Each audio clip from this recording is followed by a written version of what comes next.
Dear viewers, इस topic को अंग्रेजी में देखने के लिए देखिए हमारा इंग्लिश यूट्यूब चैनल।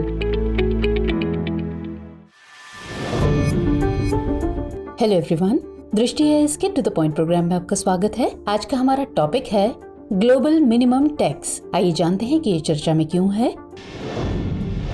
दरअसल हाल ही में यूरोपीय संघ के सदस्य बड़े व्यवसायों पर 15% का न्यूनतम कर या मिनिमम टैक्स लागू करने पर सहमत हुए हैं।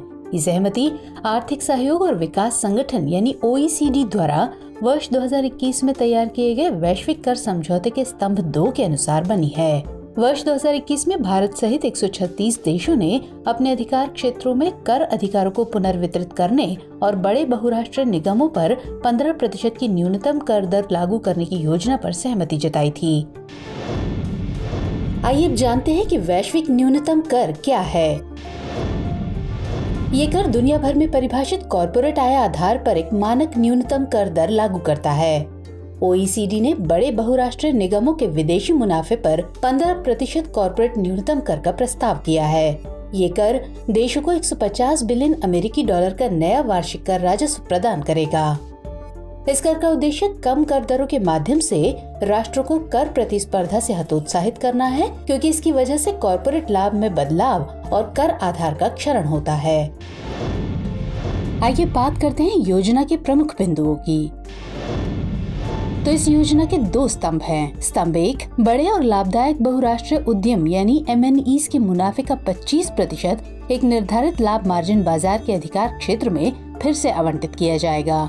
इसमें दोहरे कराधान के किसी भी जोखिम को दूर करने के लिए विवाद निवारण और विवाद समाधान सुनिश्चित करने की विशेषताएं शामिल हैं। ये हानिकारक व्यापार विवादों को रोकने के लिए डिजिटल सेवा कर यानी DST को हटाने पर भी जोर देता है। और दूसरा है स्तंभ 2। ये कॉर्पोरेट लाभ पर न्यूनतम 15% कर प्रदान करता है और कर प्रतिस्पर्धा पर सीमा निर्धारित करता है। ये 750 मिलियन यूरो से अधिक वार्षिक वैश्विक राजस्व वाले बहुराष्ट्रीय समूहों पर लागू होगा। दुनिया भर की सरकारें अपने अधिकार क्षेत्र में मुख्यालय वाले बहुराष्ट्रीय उद्यम के विदेशी मुनाफे पर अतिरिक्त कर लगाएंगी। आइए बात करते हैं इसके उद्देश्य की। तो इसका उद्देश्य सुनिश्चित करना है कि वैश्विक परिचालन वाले बड़े व्यवसायों को टैक्स हेवन देश में रहने से लाभ की प्राप्ति न हो।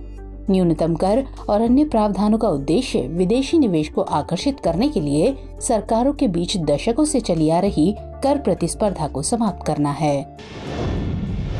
चलिए अब नोट कर लीजिए अभ्यास प्रश्न। वैश्विक न्यूनतम कर के संबंध में निम्नलिखित कथनों पर विचार कीजिए। कथन 1, ये दुनिया भर में परिभाषित कॉर्पोरेट आय आधार पर एक मानक अधिकतम कर दर लागू करता है। और कथन 2, इसका उद्देश्य कम कर दरों के माध्यम से राष्ट्रों को कर प्रतिस्पर्धा से हतोत्साहित करना है। आपको बताना है कि इनमें से कौन से कथन सही है या सही हैं। ऑप्शंस हैं A केवल 1, B केवल 2, C 1 और 2 दोनों, या फिर D न तो 1 और न ही 2। तो सवाल के जवाब कमेंट सेक्शन में देना मत भूलिएगा। मुलाकात होगी अगले एपिसोड में किसी और इम्पोर्टेंट टॉपिक के साथ। तब तक के लिए जय हिंद।